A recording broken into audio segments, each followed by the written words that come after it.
Very good morning to all of y'all, my dears. Welcome to the world of education.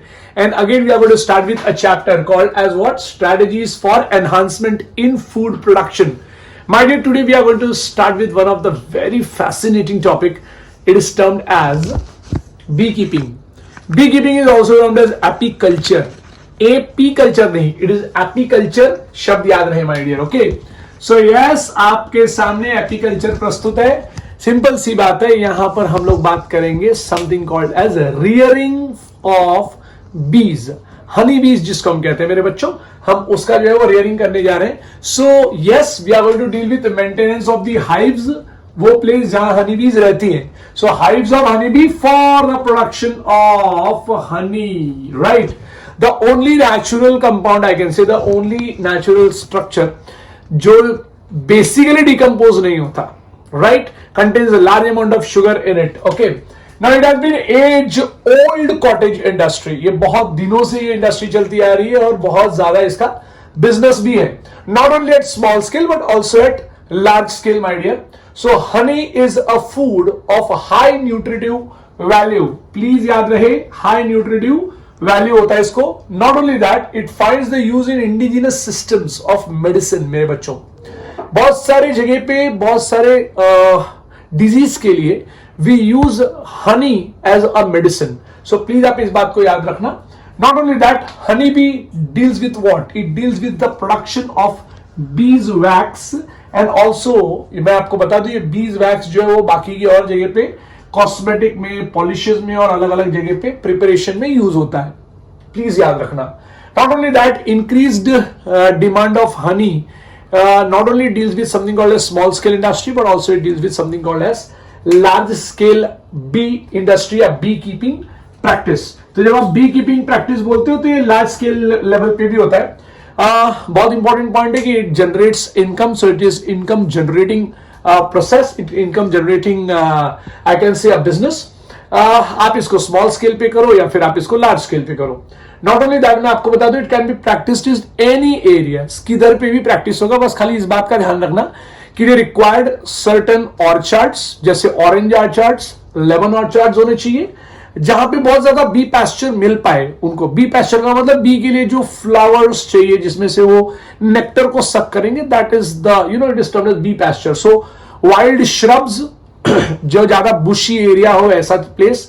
दूसरा something called as fruit orchard, जैसे मैंने आपको बताया.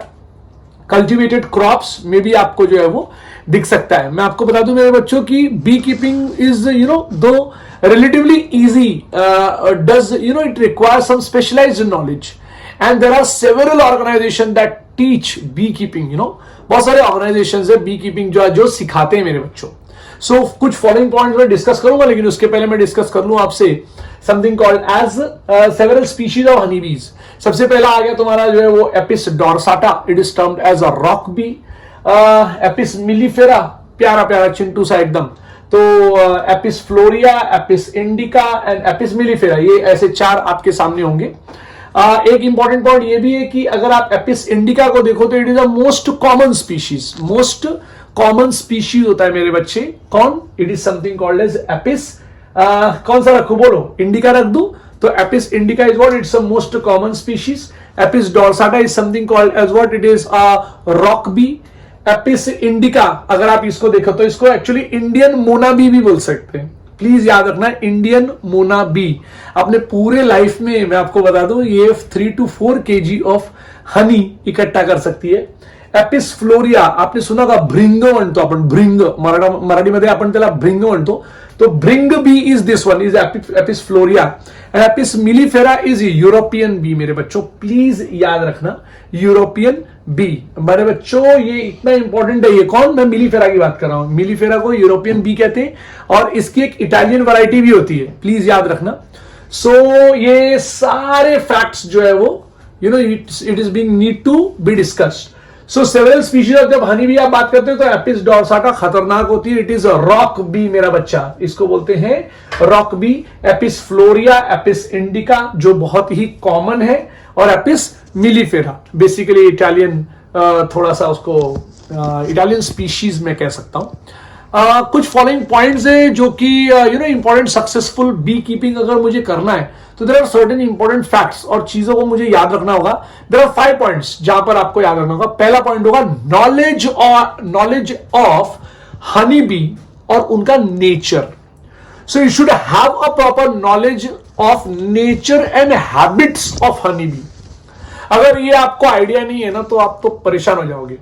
अब honey bee के अंदर भी अलग अलग टाइप के जो है वो उनके they are social animals. Let me tell you my dear, they are highly social animals. They make bee hive और उसके अंदर एक ही क्वीन बी रहती है. That queen bee no doubt it is female.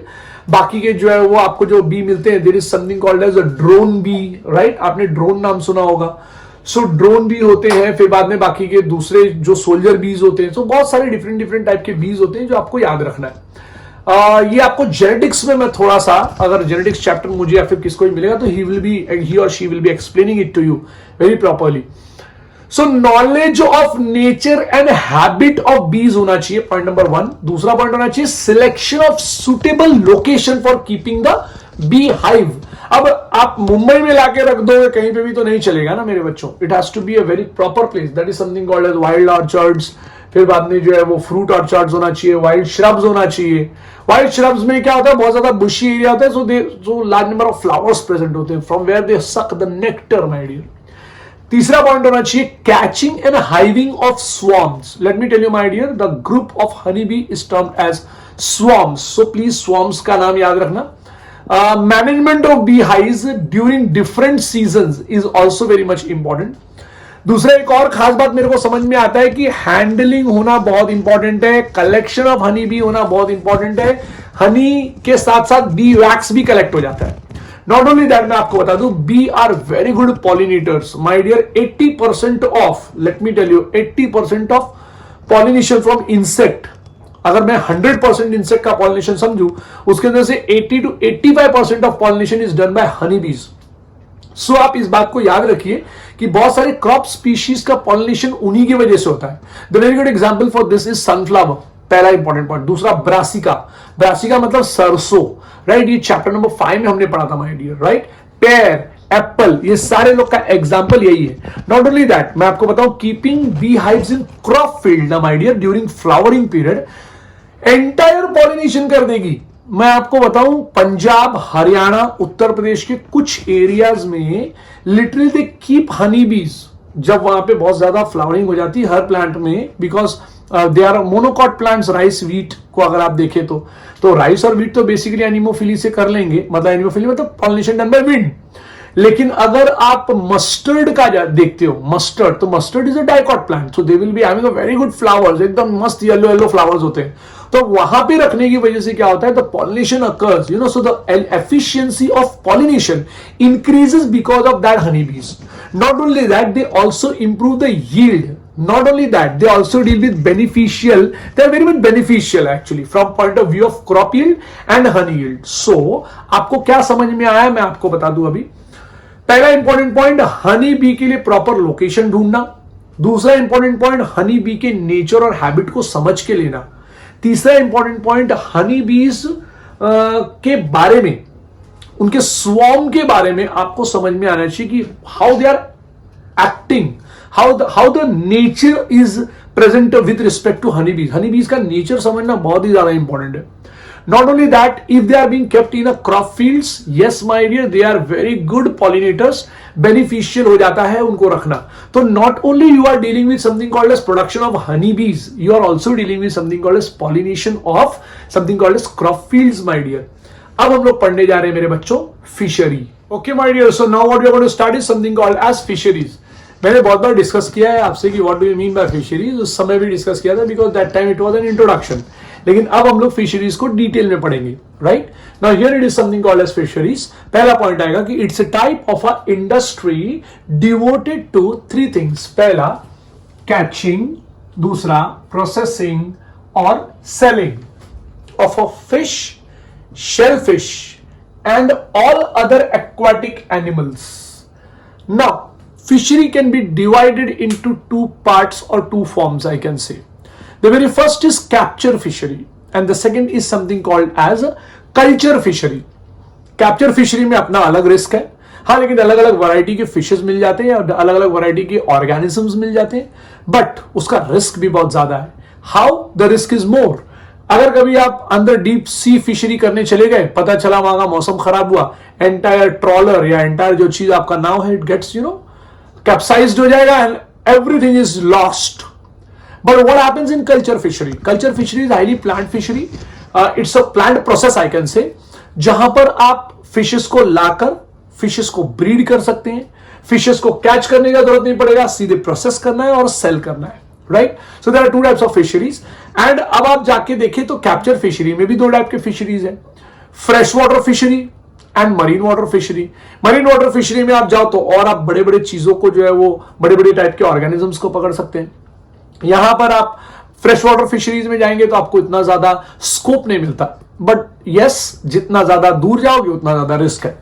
Now, so fishery is what, it's an industry devoted to the catching, पहला पॉइंट. दूसरा, प्रोसेसिंग और selling of fishes, shell fishes और other aquatic animals. Now, large amount of population all over the world, मैं India की बात ही नहीं कर रहा, large amount of population is dependent upon what? Fish, because उनका बिजनेस चलता है बेटा उससे. राइट, उनका जीवनी चलता है, उनका लाइफस्टाइल उसकी वजह से. Right, so population, large amount of population, they depend upon fish और fish products or other aquatic animals such as what? Prawns, crab, lobster or something called as edible oyster. Right, these all things you all can get from something called as either fresh water or marine water. Fresh water fishes में example किसका हम रखेंगे मेरे बच्चे? रोहू, काटला and some common carps. मैं आपको नाम बताऊंगा, फिलहाल मैं इतना खत्म कर लूं, फिर बाद में मैं थोड़ा डिटेल में जाऊंगा. मरीन फिशेस की बात करें तो it is hilsa, sardine, mackerel and pomfret. Paplet बोलते हैं ना, it is not paplet, it is pomfret. Mackerel आपको नहीं पता रहेगा, आप सोच के मुझे बताना, थोड़ा सा रिसर्च करना, आपको पता चल जाएगी व्हाट इज मैक्रल. बहुत कॉमन है ये, ठीक है. It's a pelagic fish.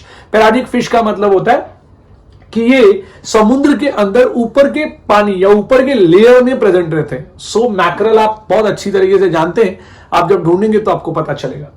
Now we are going to talk about something called as fishery. Yes, it is the only source of livelihood in some of the parts of country, some of the parts of the area, and some of the part of our people. Not only that, it's an fishery keeps an important place in Indian economy. Indian economy में आपको बताऊं 7,500 kilometre का coastal area लगता है India को. And the largest coast is, मैं आपको पूछता हूं, आप मुझे बताना सबसे ज्यादा कोस्टल एरिया कौन कवर करता है. मैं आपको दो ऑप्शन देता हूं, एक महाराष्ट्र और दूसरा गुजरात. मुझे सोच के बताना कि which area covers maximum coastal region. Okay, now so important place in Indian economy is being placed with respect to fisheries.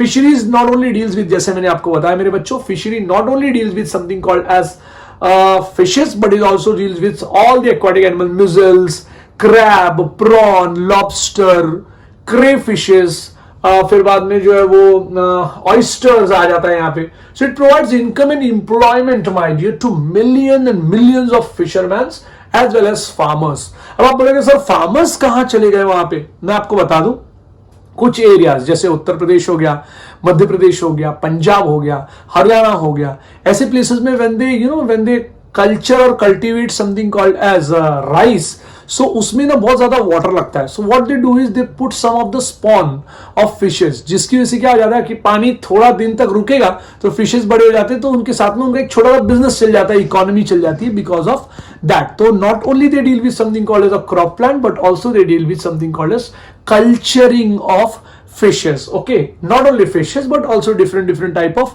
organisms. So यहां पर आपने इस बात को समझ लिया कि फिशरमैन एंड फार्मर्स दोनों को बहुत ज्यादा फायदा होगा, स्पेशली कोस्टल स्टेट में जो रहते हैं वो. सो कोस्टल स्टेट में रहने वाले लोग जो है वो दे डील विद दैट. मैं फार्मर्स की बात कर रहा हूं जो कुछ कोर एरियाज में रहते हैं. Bengal is one of the best best place where the fishery is being done. Tuna, hilsa, sardine, rohu, catla, bangda, mrigal, ये सारे नाम एक बार देखना, you love to know them. बहुत ही जबरदस्त ये सारे फिशेस हैं.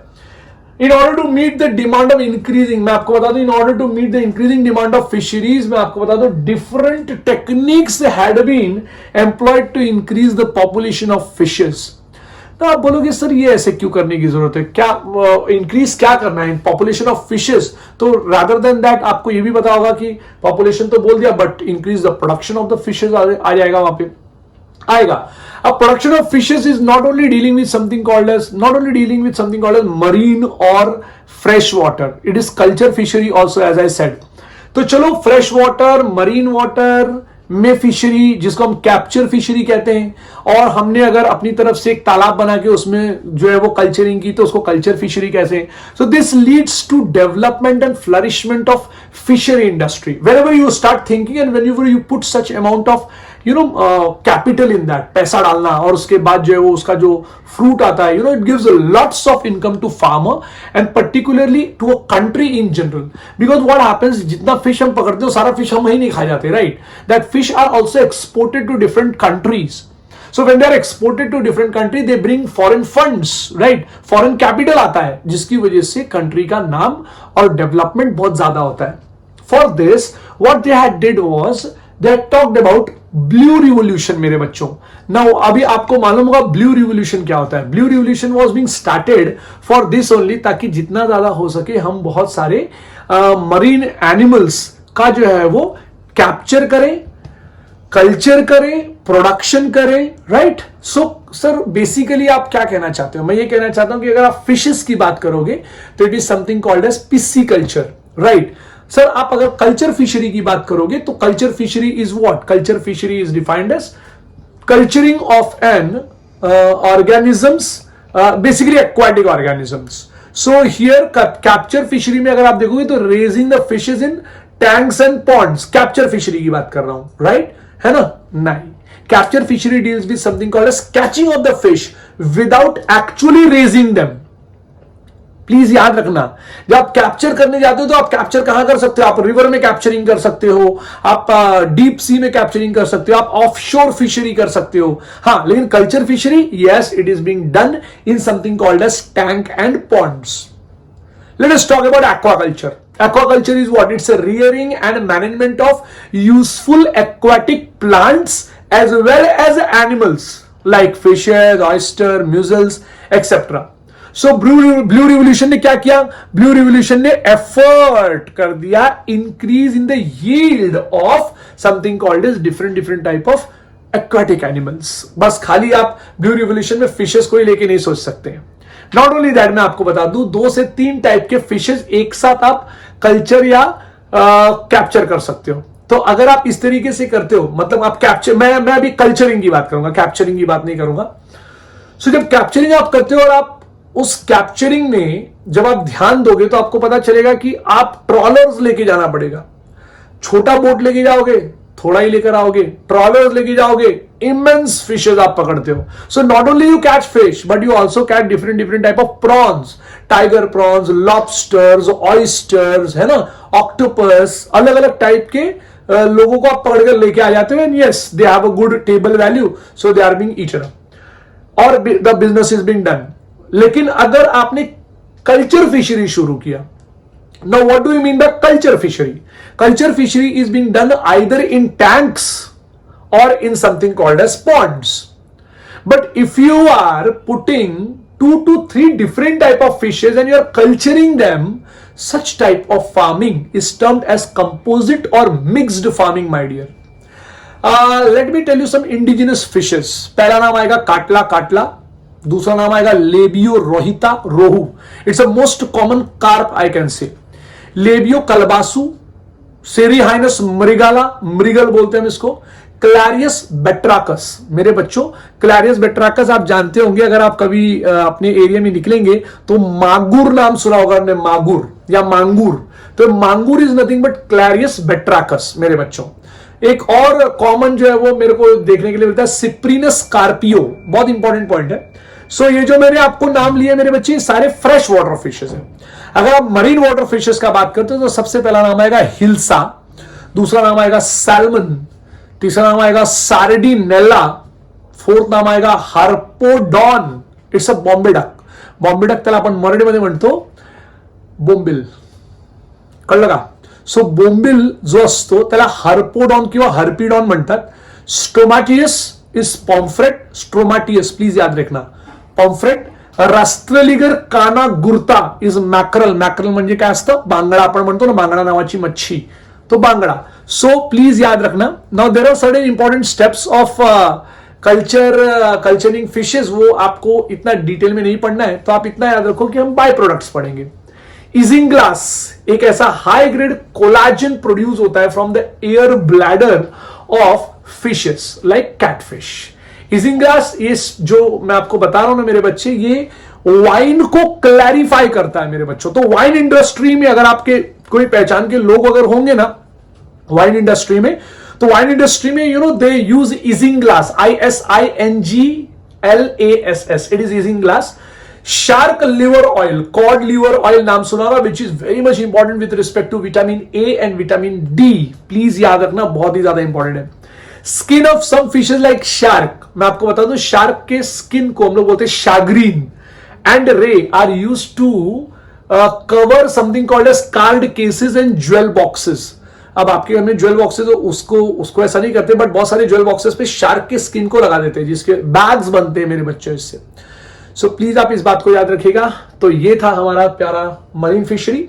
Now will be starting with something called as what मेरे बच्चों, plant breeding, one of the most important aspect of this chapter. Let us start with something called as plant breeding. My dear, आप बोलोगे sir plant breeding is nothing but something called as crossing two different type of plants having different type of characters, and yes, to increase the productivity of a plant and seed and ye and wo, right? Let us study the need for plant breeding, my dear. देखिए plant breeding का जो तरीका था ना, it had been started back in 9000 to 11000 years back मेरे बच्चों, तभी ये चालू हो चुका था.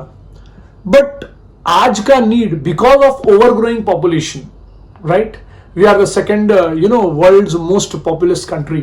पहले नंबर पे चाइना आता है, but they and we both of us are sailing in the same boat for something called as population explosion. In order to deal with that, अब पॉपुलेशन हो गया तो उसको मार तो सकते नहीं, राइट? सो हमको क्या करना पड़ेगा, लैंड पे क्रॉप जो है वो उगाना पड़ेगा. बट लैंड दिन ब दिन बड़ा तो होगा नहीं, राइट? दिन ब दिन जो है वो उसके अंदर बंटवारा होते होते वो और छोटा हो जाता है. लोग जो है वो एग्रीकल्चरल फील्ड्स के अंदर अपना घर बना लेते हैं, right? So these are small small problems which we are facing.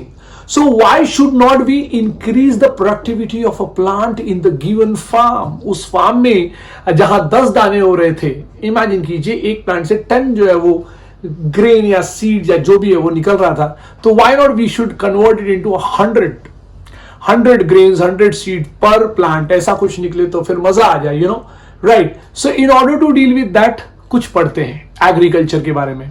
In India, अगर आप एग्रीकल्चरल कंट्री के नाम पे अगर सुने तो yes, India is an agricultural country. Agrarian culture, आपने एग्रारियन कंट्री सुना होगा उस समय. So in India it is an, we term India as an agricultural country. Agriculture gives you 33% of GDP in Indian economy. 33% of GDP मतलब बहुत बड़ी बात हो जाती है. And what do you mean by GDP? It's gross domestic product. Now, 62% of population, Indian population, is employed in something called as agriculture. 1947 के बाद बहुत ज्यादा प्रॉब्लम्स और स्कैरसिटी हुई फूड की. 1960 आते आते एक scientist doctor Norman E Borlaug, he was a father of a green revolution, my dear. He was the father of a green revolution, my dear. इन्होंने कुछ varieties of plant को cross किया, wheat को cross किया, और उससे उन्होंने कुछ ऐसी चीजें बनाई, wheat के ही अलग अलग domesticated crops बनाए, जिसकी वजह से पूरे वर्ल्ड में एक रिवोल्यूशन सा छा गया. And the production of wheat and rice, it had been increased, like problem खत्म हो गई. बट अब उसको इंडिया में भी आना था. So there came a father of Indian green revolution, mister MS Swaminathan. मैं आपको बताऊं, आपके एनसीईआरटी जब पहली बार फॉर्म हुई, एनसीईआरटी की बुक्स आना चालू हुई, it was the director was doctor MS Swaminathan. So आप समझ ही सकते हैं कि इसका लेवल कितना ज्यादा हाई होगा. सो डॉक्टर MS स्वामीनाथन ने इंडिया में उस ग्रीन रिवोल्यूशन को चालू किया. Sonalika, Kalyan Sona, Kanti, Jayanti, Vijaya, Padma, all these are the names of a rice and wheat, जो मैं आगे डिस्कशन में लाऊंगा। बट उससे पहले थोड़ा प्लांट ब्रीडिंग को तो पढ़ लें, राइट। अब आप कन्वेंशनल प्लांट ब्रीडिंग या ये क्लासिकल प्लांट ब्रीडिंग को देखें तो it had been started, I mean dated 9000 to 11000 years पहले ही। Not only that, classical plant breeding को देखें तो it involves what? It involves the hybridization of a pure lines. Pure lines मतलब आपको दो wild varieties लाना है, जंगल से दो अच्छे प्लांट को लेकर आना है। एग्जाम्पल दे रहा हूं, फिर आऊंगा डेफिनेशन पे। इमेजिन कीजिए आप फॉरेस्ट में गए और आपको वीट, एक डिजीज रेजिस्टेंट वीट वैरायटी मिल गई आपको, राइट। सो डिजीज रेजिस्टेंट वीट वैरायटी अगर आपको मिल गई है तो आप देख सकते हैं मेरे बच्चों, उसको लेकर आओ। और फिर बाद में आपको मिलता है डिजीज रेजिस्टेंस के साथ साथ आपको मिलता है हाई प्रोटीन कंटेंट का wheat variety. See basically wheat contains carbohydrate, but आपको ऐसा मिला है तो आपने वो दोनों प्लांट को लाया, उन दोनों प्लांट को लाके रखा और इसका सेल्फिंग किया, इस प्लांट का खुद भी सेल्फिंग किया, बहुत सारे प्लांट बनाए, इस प्लांट का खुद भी सेल्फिंग किया, सेल्फ पॉलिनेशन किया और बहुत सारे प्लांट बनाए। ये जो प्लांट्स आपने बनाए हैं, इन प्लांट्स हम कहते हैं प्योर लाइन्स, क्योंकि आपने इनका सेल्फ पॉलिनेशन किया है माय डियर। सेल्फ पॉलिनेशन मतलब खुद में ही पॉलिनेशन हो गया। तो ये यहां पे बहुत ज्यादा डिजीज रेजिस्टेंट वीट इमेजिन कर ली, इस तरफ डिजीज रेजिस्टेंट वीट बहुत सारा हो गया, इस तरफ हाई प्रोटीन कंटेंट वाला वीट हो गया। उसमें से आपने दो को उठाया और आपने क्रॉस किया। क्रॉस करने के तरीके को भी मैं डिस्कस करूंगा, राइट। लेकिन आपने जो किया that was a classical method, right. So classical plant breeding involves hybridization of a pure lines, जैसे मैंने आपको बताया, artificial selection to produce plant with desirable trait.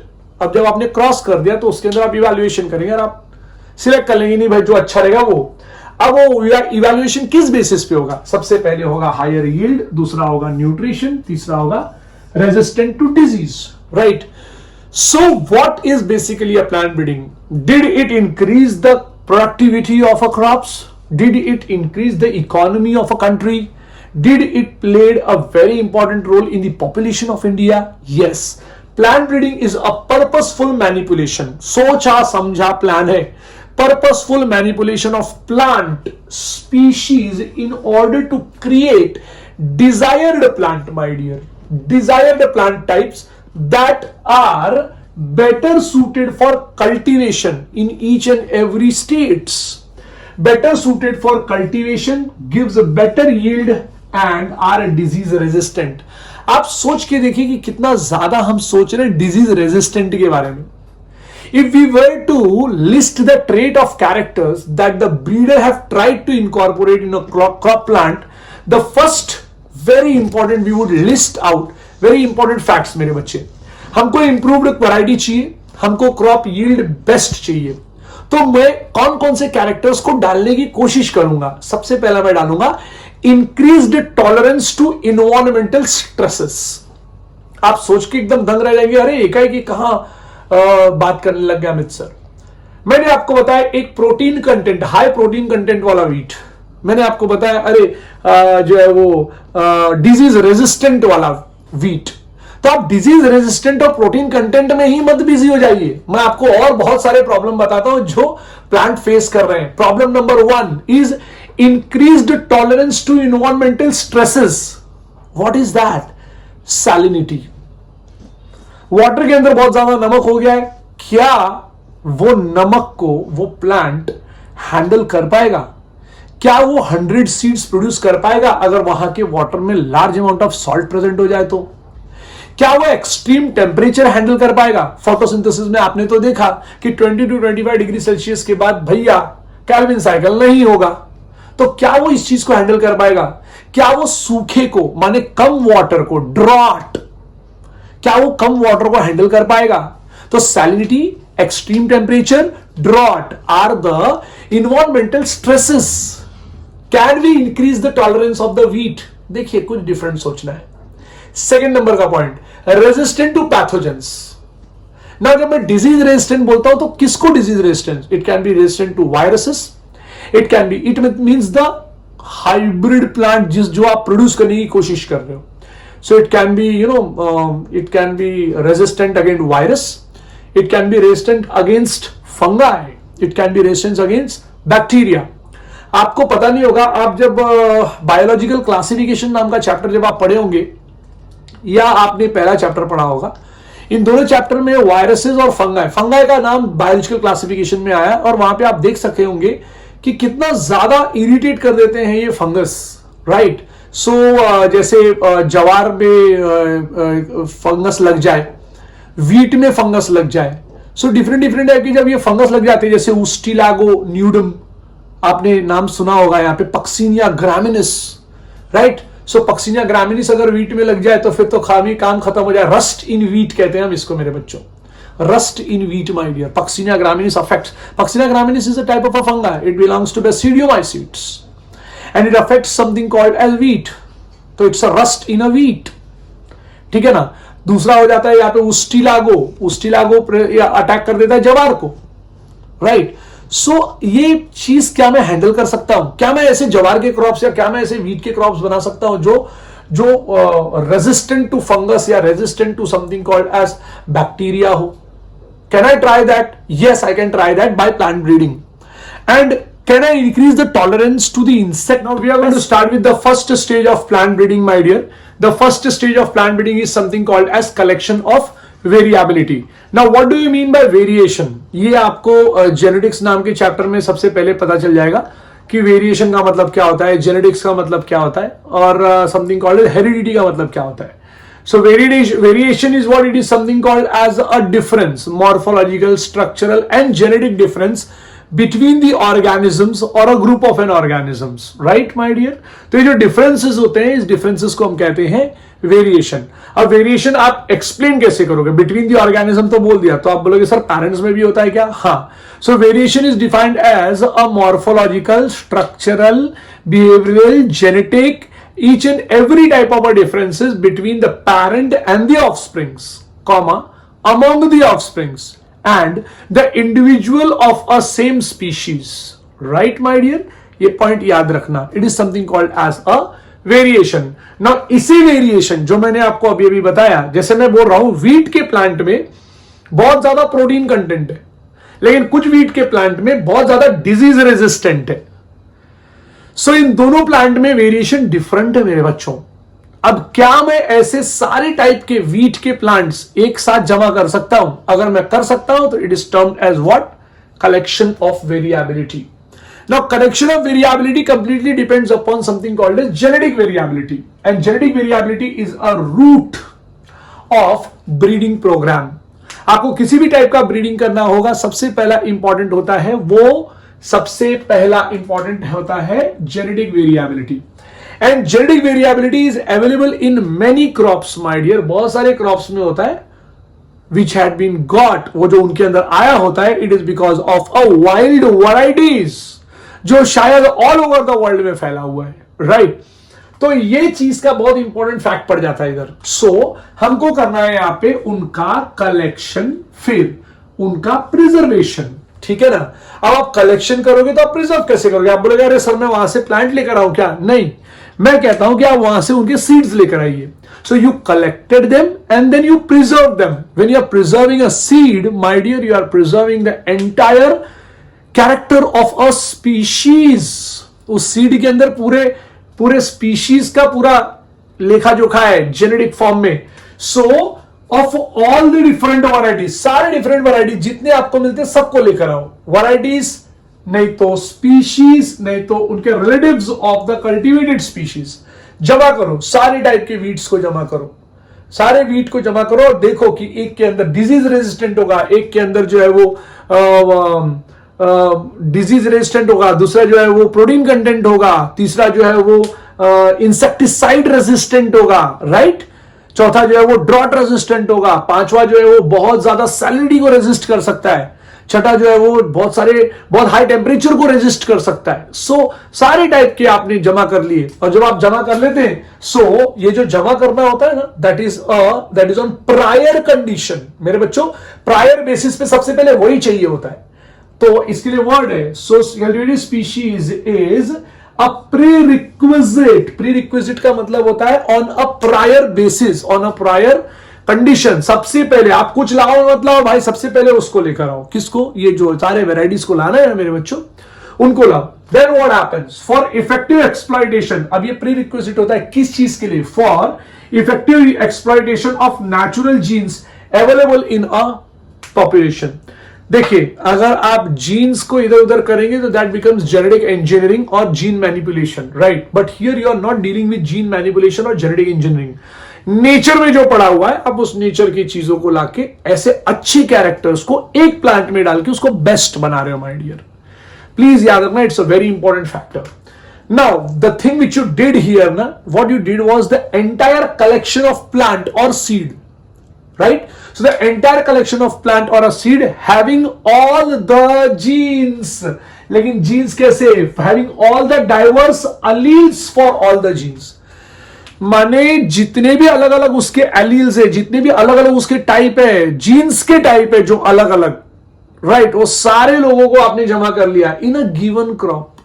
अगर आपने किया, this phenomenon is termed as a germplasm collection. So the entire collection of plant or a seed having all the diverse alleles, देखो यहां पे alleles for all genes in a given crop is called as germplasm collection. And yes, जब आप ये काम कर लेते हैं तो आपका पहला स्टेज खत्म होता है। Stage 1 is something called as collection of variability. अब जो नेक्स्ट आप पढ़ने जा रहे हो something called as evaluation and selection of parents. बहुत ही ज्यादा इंपॉर्टेंट बच्चों, आपको इवैल्यूएशन सिलेक्शन ऑफ पेरेंट्स करना है। आपने ना अभी बहुत सारे वैरायटीज लाए, आपने उसमें से 2 अच्छे चुन लिए। मैं वापस कहता हूं, हाई प्रोटीन कंटेंट और हाई डिजीज रेजिस्टेंट आपने चुन लिया। अब ये 2 प्लांट को आपने चुना, बाकी के लोग को आपने रखा हुआ है। जब आप हाई डिजीज रेजिस्टेंट और हाई प्रोटीन कंटेंट वाले वीट को लाएंगे तो आपको सबसे पहले वो जर्म प्लाज्म को इवैल्यूएट करना पड़ेगा कि सचमुच में उसके अंदर ये कैरेक्टरिस्टिक्स है या नहीं है, आपको ये देखना पड़ेगा। So as to identify with the desirable combination of a character, आपको ये इवैल्यूएट करना पड़ेगा। और जब आप ये इवैल्यूएट करेंगे, the selected plants are then multiplied my dear. ध्यान रहे, आपने ये इवैल्यूएट कर लिया कि भाई इसके अंदर हाई प्रोटीन कंटेंट है, इसके अंदर हाई डिजीज रेजिस्टेंट है, ठीक है। इसके बाद इस प्लांट का मैं क्या करूं? डायरेक्टली क्रॉस करा दूं? नहीं, मैं डायरेक्टली क्रॉस नहीं कराऊंगा। इसको सबसे पहले मैं लेकर आऊंगा और मैं इसको मल्टीप्लाई करूंगा, and then it is used in a process of hybridization. लेकिन जो मैं मल्टीप्लाई कर रहा हूं, the phenomenon is termed as formation of a pure line. So what I am doing here is pure line collection। मैं यहाँ पे pure line बढ़ा रहा हूं, यहाँ पे प्योर लाइन बढ़ाऊंगा, यहाँ पे प्योर लाइन बढ़ाऊंगा। उसके बाद दोनों को लेकर आऊंगा और एक थर्ड प्रोसेस के लिए जाऊंगा। See, this was the first process, collection of variability. This is the second process, evaluation and selection of a parent. और थर्ड प्रोसेस होगा something called as what? Cross hybridization among the selected parents my dear. So it's a cross hybridization. So the desired character have very often to be combined from 2 different desired character। अगर मुझे चाहिए तो 2 different parents से मुझे लेना होगा, 2 different parent plant से लेना होगा। Again, the example will be what? The example will be high protein quality of one parent and the disease resistant of another parent. So my अब high protein quality I am combining with what? With the disease resistance of the another parent, right? जैसे ही आप ये करोगे, what is formed? It is something called as a hybrid, and the hybrid which is formed is the genetically combined what? Genetically combined hybrid plant, which is desired plant, which has more than one character, something called as disease resistant and high protein content my dear। हाँ या ना? No doubt it is very tedious process and it is also time consuming process, right मेरे बच्चों? शब्द याद रहे, it is very tedious process and it is very time consuming process मेरे बच्चों। तो tedious process है, time consuming है। अब tedious process क्यों है और time consuming क्यों है? क्योंकि आपको एक अलग सा hybridization technique यूज करना पड़ेगा। Okay my dear, so what we are going to start is something called as cross hybridization among the selected parents, okay? सो हम यहां पर ये देखने जा रहे हैं कि the desired characters have very often to be combined from 2 different parent plants, I can say. अब जब मैं 2 डिफरेंट पैरेंट प्लांट्स की बात करूंगा तो मैं वापस वही 2 प्लांट की बात कर रहा हूं कि मैंने क्या किया था, मैंने वाइल्ड वैरायटी से एक हाई प्रोटीन कंटेंट वाला मंगा लिया था, यहां से मैंने वाइल्ड वैरायटी से मैंने डिजीज रेजिस्टेंट वाला मंगा लिया, high protein content, disease resistant. High protein content का मैंने क्या कर लिया मेरे बच्चों, मैंने फॉर्म कर लिया प्योर लाइन, और डिजीज रेजिस्टेंट में भी मैंने फॉर्म कर लिया प्योर लाइन। ओके, सो मैं यही कह रहा हूं कि the desired character have very often to be combined from two different parent plants, right. For example high protein quality plant and high disease resistant plant. लेकिन ये करने में ना मेरे बच्चों क्या होता है कि the cross hybridizing which is being done ना मेरे बच्चों, यहां पे they are combining genetically my dear. So genetically combine करने के लिए एक बहुत ही इंपॉर्टेंट प्रोसेस है, और उस प्रोसेस का नाम है something called as emasculation. Now जब मैं इमैस्कुलेशन के बारे में बात करता हूं तो मैं आपको ये बता दूं कि it is very time consuming and it is very tedious process my dear, since the pollen grain from the desirable plant is being chosen as a male parent। ध्यान से सुनो मैं क्या बोल रहा हूं, the pollen grain from the desirable plant is being chosen from a male parent। तो मैं मेल पैरेंट जो है वो ध्यान रखना, मैं क्या बोल रहा हूं, desirable plant mail parent pollen grain, याद रखो। अब आप बोलोगे नहीं सर आप एक बार डायग्राम बना के दिखा दो, तो मैं बता देता हूं, लेकिन मैं आपको ये बता दूं कि it is not necessary that the hybrid do combine to form desirable character। Usually they combine in one of 100 or 1000 of the experiment। मानिए आप एक एक्सपेरिमेंट 100 या 1000 बार करोगे ना तो वो एक बार कंबाइन होंगे, लेकिन मैं आपको एक बार बताऊंगा तो आपको और अच्छे से समझ में आएगा। अब मान लीजिए कि आपके सामने हाई प्रोटीन कंटेंट वाला ये ले लूं, चलो हाई प्रोटीन कंटेंट वाला ये मैंने प्लांट ले लिया, यहां पे इसका फ्लावर आपके सामने दिख रहा है। अब इसका फ्लावर है छोटा सा प्यारा सा इस तरीके से, राइट, ये बाइसेक्सुअल फ्लावर है। अब मैं इस बाइसेक्सुअल फ्लावर को क्या करूंगा, I open it, see I had opened it my dear, ऐसे मैंने ओपन कर दिया।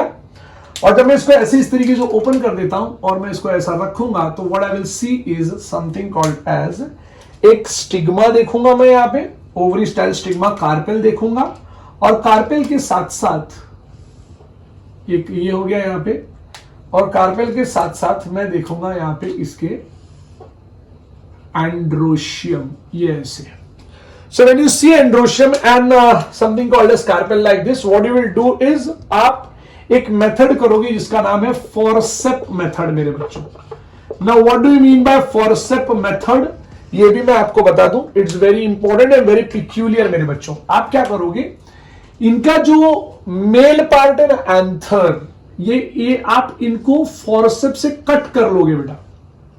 तो जब आप कट कर लोगे फोरसेप्स से, तो यहां पे आपने क्या कट कर दिया मेरे बच्चे, आपने यहां पे कट कर दिया मैस्कुलिन पार्ट। तो आपने यहां पे मैस्कुलेशन में क्या कर दिया, काट दिया, तो इमैस्कुलेशन हो गया। अगर आप इस जगह पे see they are immature flowers my dear, मैं आपको जो बता रहा हूं दे आर इमैच्योर फ्लावर, ठीक है, इमैच्योर फ्लावर। और मैं लिख देता हूं कि ये हाई प्रोटीन कंटेंट है, ठीक है ना, हाई प्रोटीन कंटेंट वाला कैरेक्टरिस्टिक, ठीक है। नाउ हियर व्हाट हैपेंड कि आपने इस फ्लावर को कर दिया है कट ऐसे, और कट करने के बाद मतलब आपने खाली स्टेमन को कट कर दिया, मैंने एंड्रोशियम को कट कर दिया। जब आप ऐसा करेंगे तो यहां पे खाली बचेगी फीमेल फ्लावर।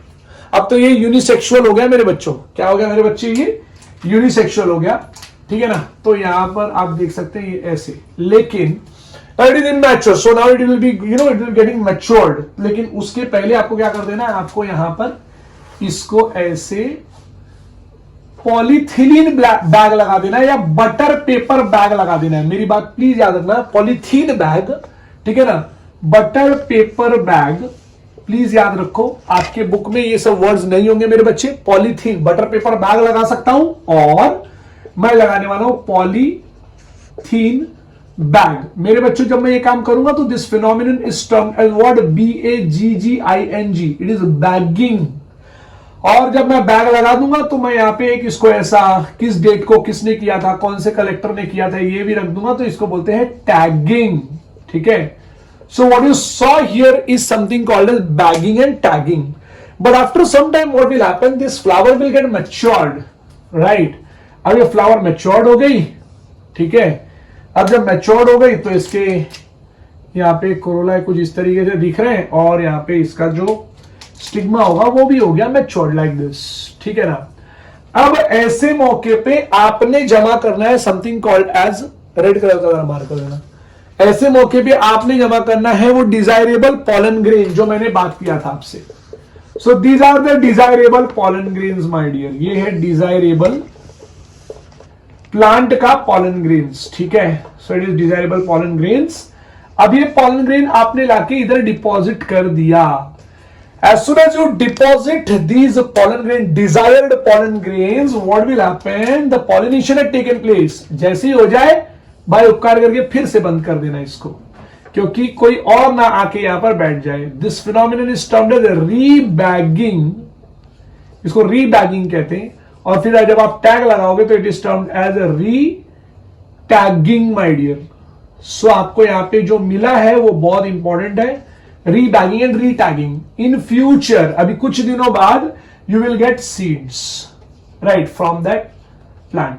तो मेरे बच्चों मैंने यहाँ पे फॉरसेप मेथड बताया, एक और मेथड है जिसको हम लोग कहते हैं हॉट वाटर मेथड, जो बेसिकली आपको पढ़ना नहीं है, बट ये फॉरसेप मेथड, ये जो फॉरसेप मेथड पढ़ा है यहाँ पे आपके हाइब्रिड सीड्स फॉर्म हो गए हैं। मैं यहाँ पे मार्क कर देता हूं ऐसे, तो आपको समझ में आएगा। तो it is hybrid seeds which are form. आप देख सकते हैं ध्यान से बेटा, बहुत ज्यादा इंपॉर्टेंट है कि आपने ये जो देखा, this is very tedious method मेरे बच्चों, this is very tedious method my dear. ये टीडियस मेथड है, ये टाइम कंज्यूमिंग मेथड है। 100 to 1000 टाइम करोगे तो जाके ये एक बार करेक्ट होगा। It is not necessary that hybrids do combine in the desirable character. Usually I can से only one in few hundred or thousand crosses they will show you a desirable combination. And the next process which we are going to start is something called as selection and testing of a superior recombinant मेरे बच्चों, but हम ये करेंगे अगले module में। Thank you to all of you my dear, have a good day.